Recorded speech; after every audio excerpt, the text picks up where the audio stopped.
1 year ago yesterday, Bryan Stow was severely beaten in the Dodger Stadium parking lot, and his life forever changed. Stow was recently moved to a new rehab facility where he is making painstaking progress from his traumatic brain injury yesterday on that 1-year observance of the assault, which rippled throughout all of sports and this country. Stow's family stepped out to remind us that he still has a long, long way to go. Shelley Smith was there. It is the first anniversary of the beating of Giants fan Bryan Stow. Thumbs up for Uncle Bryan. His family, including his 2 children, Tabitha and Tyler, walk in a charity event for brain injury patients.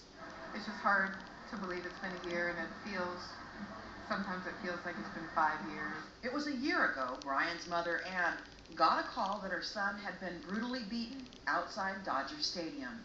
I can remember in detail, and I know at 10:45 tonight will be the night I got the call. That changed our lives forever. But people ask me, do you wish you could go back to your normal life? And my answer is, this is our new normal. Today, Bryan is 43, severely brain damaged and living in a rehab facility 5 hours from the family's home in Santa Cruz. He cannot walk, talks haltingly, and has short-term memory loss. He needs a lot of assistance in everything he does. And he's getting that there, and he sit up with us, in the bed and talk. But he can't do it on his own. Today he's doing better than he was yesterday.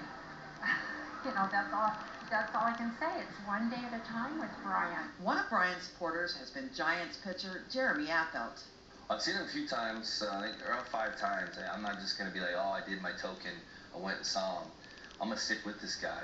Timmy, Lincecum and I, we walked in the family room, we got to sit with him for a little bit, and you see his eyes light up like he's very thankful for all that. Meanwhile, the 2 men accused of beating Bryan remain in jail on $500,000 bond, awaiting a late May preliminary hearing.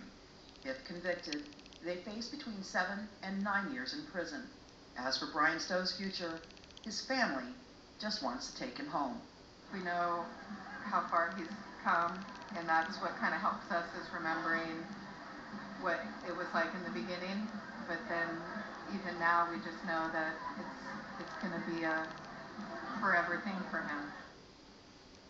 Shelley Smith in San Jose. After Bryan Stow's beating last year, the Dodgers added lights to their parking lot. They also hired an outside security firm to patrol that parking lot. The Stow's family lawsuit against the Los Angeles Dodgers is not affected by this week's agreement to sell the franchise, and that lawsuit estimates that Bryan Stow's lifetime medical expenses may reach $50 million.